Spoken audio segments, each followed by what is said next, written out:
The tropical stillness of Oahu is punctured by the high-pitched whine of Nakajima B-5 and 2 Kate torpedo bombers. Below them, the pride of the United States Pacific Fleet, the great battleships West Virginia, Oklahoma, and Arizona, sit like tethered giants in the shimmering blue waters of Pearl Harbor. Within minutes, the air is thick with the acrid stench of burning fuel oil and the deafening roar of explosions that can be felt in the very marrow of one's bones. To the Japanese pilots banking over the smoking ruins, it looks like a total victory. The American naval spine appears snapped. But thousands of miles away, in the quiet, wood-paneled ready rooms of the Imperial Japanese Navy's flagship Nagato, the architect of the strike, Admiral Isoroku Yamamoto, does not celebrate. While his subordinates toast with sake, Yamamoto stares at the reports with a haunting, hollow clarity. He knows the geography of the American spirit better than any of his peers. He had studied at Harvard. He had seen the endless smokestacks of Detroit and the sprawling shipyards of the Atlantic coast. He knew that by sinking the old world battleships but missing the modern aircraft carriers, he hadn't killed the giant. He had merely bitten it. As the sun sets over a bleeding Hawaii, the clock begins to tick against the Empire of Japan, for the sleeping giant has not just woken, it has begun to breathe fire. To understand why Japan gambled its entire future on a single morning in December, one must look not at the flight decks of carriers, but at the dry ledgers of resource management. By 1940, the Empire of Japan was a paradox, a military superpower with the feet of a clay pigeon. For 3 years, the Imperial Japanese Army had been bogged down in the vast, unforgiving expanse of China. The China Incident, as it was euphemistically called in Tokyo, was a quagmire that drained the nation's treasury and, more importantly, its stockpiles of liquid gold, oil. Japan produced less than 10% of the oil it required to maintain a modern mechanical state. The remaining 90% flowed primarily from one source, the United States of America. In the halls of the Imperial Palace and the offices of the Ministry of War, a terrifying realization had taken hold. The Americans were no longer willing to fuel a Japanese war machine that was systematically dismantling the open-door policy in Asia. When Japan moved into northern French Indochina in 1940, Washington tightened the screws. By the time Japanese boots hit the ground in southern Indochina in July 1941, President Franklin D. Roosevelt enacted the ultimate diplomatic weapon, a total embargo on all oil and gas exports to Japan. The clock was now officially running. The Imperial Japanese Navy calculated that without American oil, their fleet would be dead in the water within 2 years. Their industry would grind to a halt within 18 months. Japan faced a binary choice: withdraw from China and abandon its dreams of empire, or strike south toward the oil-rich Dutch East Indies. But there was a massive obstacle standing in the path of the southern advance: the United States Pacific Fleet at Pearl Harbor and the American-controlled Philippines. In the minds of the Strike South faction, led by General Hideki Tojo, war was not a choice, but a biological necessity for the nation's survival. They viewed the United States as a decadent, divided nation, a collection of shopkeepers and jazz listeners who lacked the Yamato spirit, the spiritual indomitability of the Japanese warrior. They believed that a single, devastating, decisive battle would shatter American morale, forcing a negotiated peace that would allow Japan to keep its conquests. It was a strategy born of desperation and a profound miscalculation of the American character. While Japanese diplomats in Washington engaged in hollowed-out negotiations, the WWII, the First Air Fleet, was already training in the secluded, fog-shrouded waters of Hidokapu Bay. They practiced low-altitude torpedo runs and horizontal bombing, perfecting a surgical strike that would, in theory, buy Japan the time it needed to fortify the Greater East Asia co-prosperity sphere. They weren't looking to conquer Washington. They were looking to build a wall of islands so formidable that the Americans would simply lose the will to tear it down. As the final days of November 1941 ticked away, the Hull Note arrived, a formal American demand that Japan withdraw from China and Indochina. To the Japanese High Command, this was an ultimatum that equated to national suicide. The die was cast. The fleet was ordered to move. They sailed under a veil of total radio silence, crossing the North Pacific in the shadow of winter storms, carrying with them the fate of an empire and the fuel for a fire that would eventually consume their own cities. While the tactical planners focused on the coordinates of Battleship Rho, a deeper, more dangerous delusion was manifesting in the Japanese War Ministry. They were not merely planning a battle, they were betting against the laws of physics and the sheer mathematics of industrial output. In 1941, the United States possessed a gross national product, GNP, nearly 10 times larger than that of Japan. The U.S. produced 12 times as much steel, 5 times as much coal, and an astounding 700 times the amount of oil. Admiral Yamamoto was one of the few who looked at these numbers and felt a cold shiver of reality. He famously warned the cabinet, "If I am told to fight regardless of the consequences, I shall run wild for the first 6 months or a year, but I have utterly no confidence for the second or third years." His warning was dismissed as the defeatism of a man too westernized by his time abroad. The prevailing military philosophy in Tokyo, known as Seishin, suggested that Japanese spiritual superiority would overcome any material disadvantage. They believed the American public, pampered by consumerism, would recoil at the sight of high casualty counts and demand an immediate end to hostilities. This fundamental misunderstanding of the American giant extended to the technological and logistical realm. The Japanese viewed their equipment, like the legendary Mitsubishi A6M0, as a masterwork of craftsmanship. And it was. The Zero was lighter, faster, and more maneuverable than anything in the American inventory at the start of the war. However, it was built like a fine watch, it was difficult to mass-produce and offered almost no protection for its pilot. In contrast, the American industrial machine was designed for the assembly line. While Japan treated its veteran pilots as irreplaceable gods of the air, the United States viewed its pilots as the first wave of a massive, standardized training program. By late 1941, the Two-Ocean Navy Act had already been passed by Congress, authorizing a gargantuan expansion of the fleet. The Japanese knew this. They knew that by 1943, a tidal wave of American ships would begin to slide off the slipways of Kaiser shipyards and Newport News. Their entire strategy, therefore, relied on a knockout blow. They needed to destroy the Pacific Fleet so thoroughly that the United States would be forced to negotiate before its industrial engine could even shift into gear. They were playing a game of poker where they had a strong starting hand, but their opponent had an infinite stack of chips behind the table. On the morning of December 7th, as the first bombs fell, the Japanese were not just attacking a base, they were attempting to freeze time. They needed to stop the future from arriving. But as the USS Arizona vanished into a fireball that claimed over 1,100 lives, the Yamato spirit did not encounter a broken, retreating enemy. Instead, it met something the Japanese leadership hadn't accounted for, a cold, industrial rage. The American public didn't sue for peace, they lined up at recruitment offices. The shopkeepers and jazz listeners the Japanese had mocked were suddenly transformed into a singular, focused workforce. The giant was not just awake, it was already walking toward the factory floor. The most significant failure of the Pearl Harbor attack wasn't what was destroyed, but what was absent. The primary objective of the WWII was the total elimination of the American carrier fleet.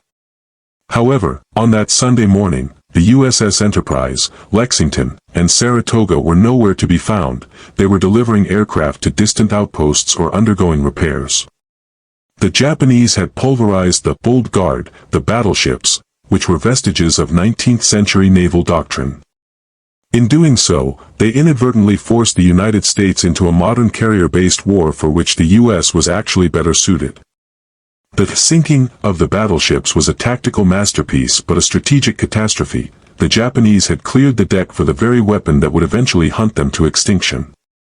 To the Japanese high command, a ship was a sacred vessel of the emperor, often taking years to handcraft. To the American industrialist Henry Kaiser, a ship was a commodity.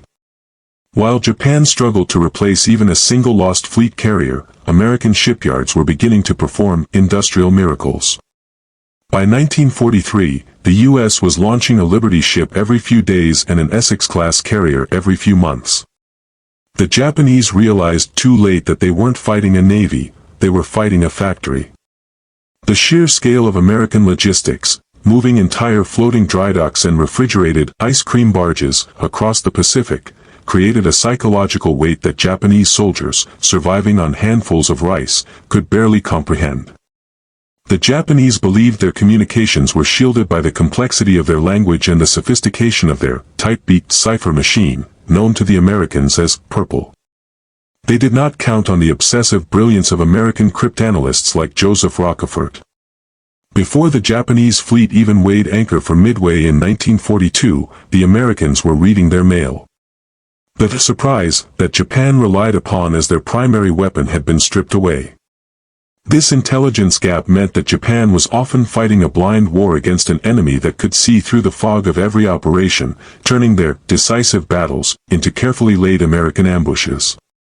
In April 1942, less than 5 months after Pearl Harbor, the Japanese public believed their nation was protected by a divine wind and a vast oceanic buffer. That illusion evaporated when 16 B-25 Mitchell bombers, led by Lieutenant Colonel Jimmy Doolittle, rose from the deck of the USS Hornet and appeared over the skies of Tokyo. Tactically, the raid did minor physical damage.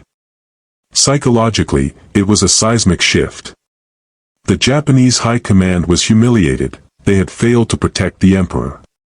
This pinprick forced Japan into a reactive posture, pushing them to expand their perimeter prematurely at Midway to prevent future raids, a move that led directly to the destruction of their carrier corps.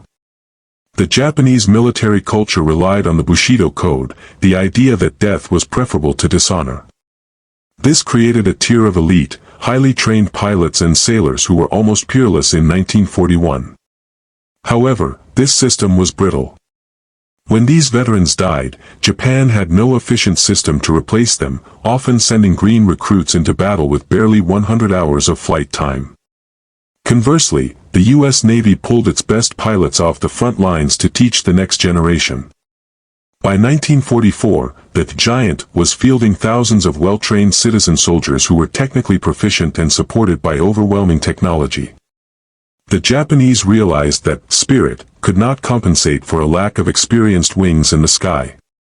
While Japan focused on superior night vision optics and long-range oxygen torpedoes, the United States poured resources into the invisible eye radar. By mid-war, American ships could see through tropical squalls and the pitch black of night. Japanese commanders, who prided themselves on their night fighting prowess, suddenly found themselves being targeted and sunk by unseen enemies miles away. This technological gap meant that even when Japanese sailors fought with legendary bravery, they were often being decimated before they could even sight the American hulls.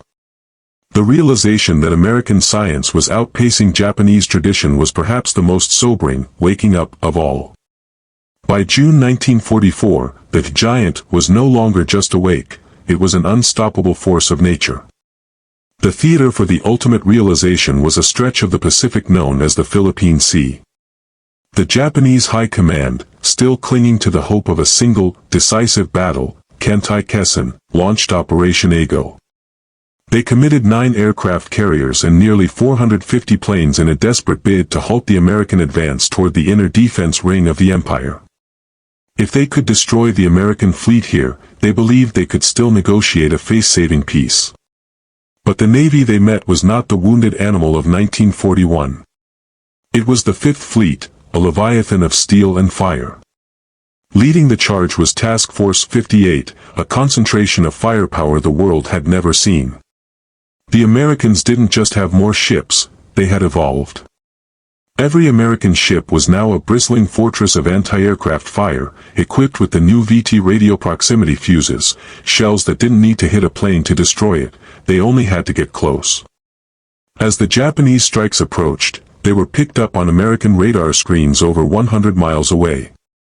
The American response was so efficient, so utterly dominant, that an American pilot famously remarked over the radio, "Hell, this is like an old-time Western turkey shoot." The Great Marianas Turkey Shoot was the moment the myth of Japanese aerial parody died forever. In a single day, Japan lost nearly 300 aircraft. The Americans lost 30. The Japanese pilots, many of whom were teenagers with only a few weeks of training, were swatted from the sky by seasoned American veterans flying the F-6F Hellcat, a machine designed specifically to outperform the Zero in every metric. By the time the sun set on June 19, the Imperial Japanese Navy's carrier air arm had ceased to exist as an effective fighting force. The realization began to trickle down from the admirals to the sailors. They were no longer fighting a war of maneuvers, they were being erased by a superior civilization of machines. The giant had brought an industrial assembly line to the battlefield, and the Japanese were the raw material being consumed. The true moment of realization was not a single explosion, but a sight that greeted Japanese lookouts as they peered through their high-powered binoculars during the Battle of Leyte Gulf in October 1944. For years, the Imperial Japanese Navy had prided itself on having the largest, most powerful battleships in history, the Yamato and the Musashi. These 72,000-ton behemoths were the physical embodiment of the Yamato spirit. Yet, as the Japanese fleet entered the Sibuyan Sea, they did not find a small, fleeing American force. Instead, they saw a horizon literally crowded with American hulls. By 1944, the U.S. Navy had grown to over 6,000 ships. The Japanese commanders watched in paralyzed awe as waves of American aircraft, not dozens, but hundreds, swarmed their unsinkable giants. The Musashi, a ship Japan believed could withstand any punishment, was struck by an estimated 19 torpedoes and 17 bombs.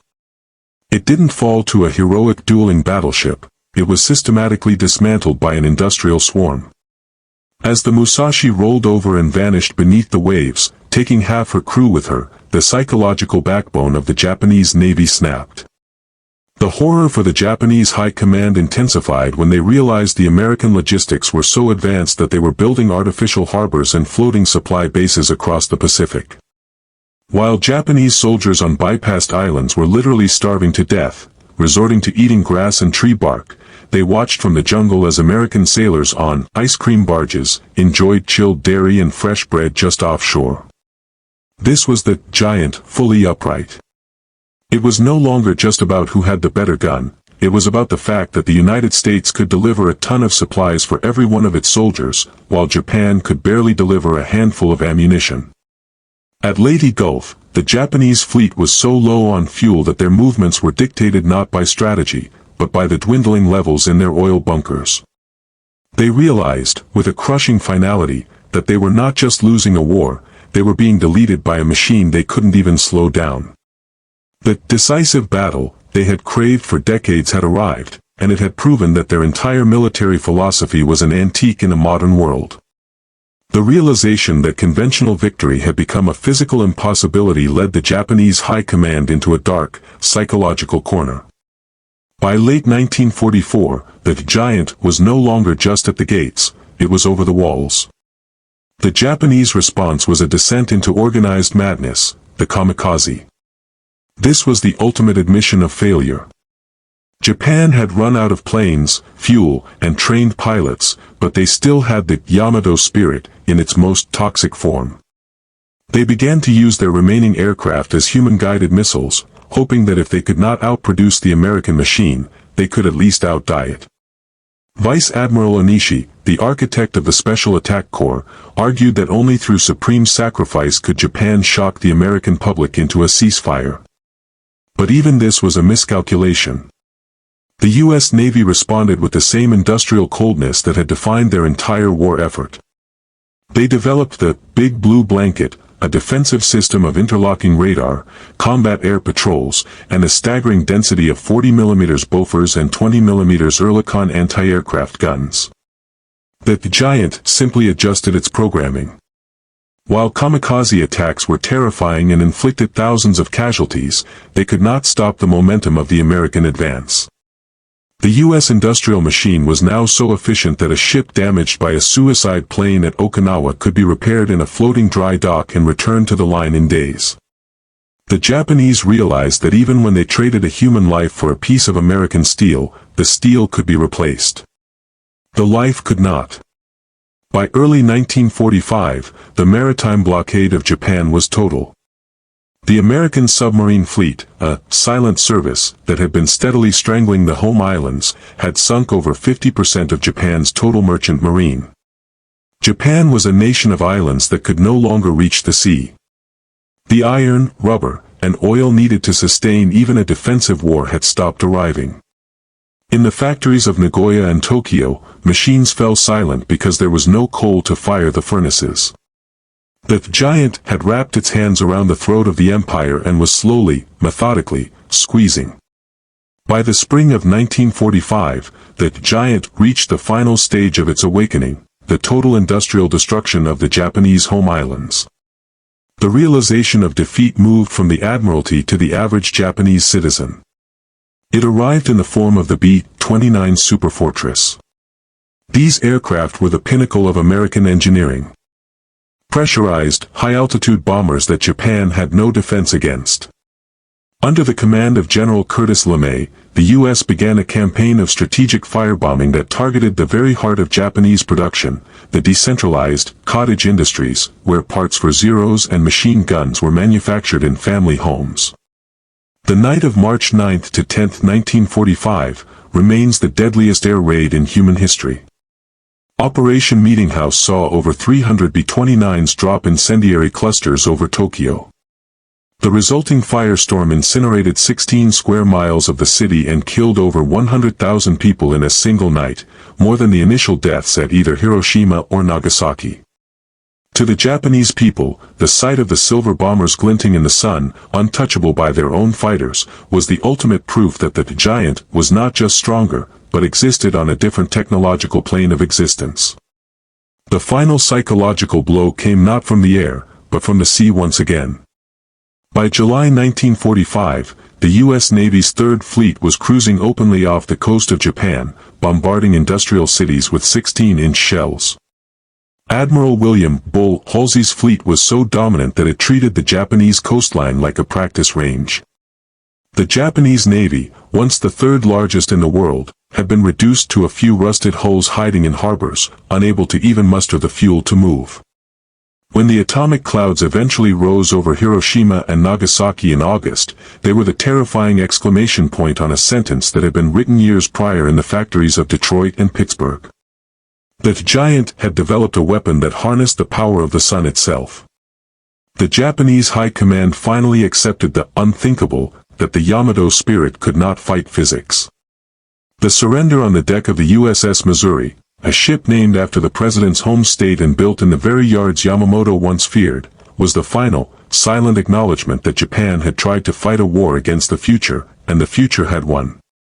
History often remembers wars as a series of tactical maneuvers and heroic charges, but the conflict between the United States and Imperial Japan was, at its core, a clash of two different eras. Japan entered the war with a 19th-century mindset of decisive battles and warrior codes, believing that the sheer will of the human spirit could bend the trajectory of steel and fire. They looked at the United States and saw a fractured, soft society. They failed to realize that the giant was not just a military power, but a systemic one. The moment Japan woke the giant, they didn't just invite a fleet into the Pacific, they invited the full, terrifying weight of the modern industrial age. The American victory was won in the shipyards of Richmond, the laboratories of Los Alamos, and the flight schools of Pensacola long before the treaties were signed in Tokyo Bay. It was a war where the assembly line became as lethal as the bayonet, and where the ability to replace a loss became more important than the ability to inflict one. Today, the rust on the sunken hulls of Pearl Harbor and the silence of the island jungles of the Pacific serve as a haunting reminder of this miscalculation. That a sleeping giant, quote, whether whispered by Yamamoto or synthesized by history, captures a fundamental truth about the nature of power. True strength is not found in the initial strike, but in the capacity to endure, adapt, and outproduce. Japan's realization was a slow, agonizing descent from the heights of tactical brilliance to the depths of industrial exhaustion. It remains one of history's most profound lessons on the dangers of underestimating an opponent's resolve and the cold, hard mathematics of total war. The giant didn't just wake up, it redefined the world in its own image, leaving the era of the samurai and the battleship behind in the smoke of a changing world.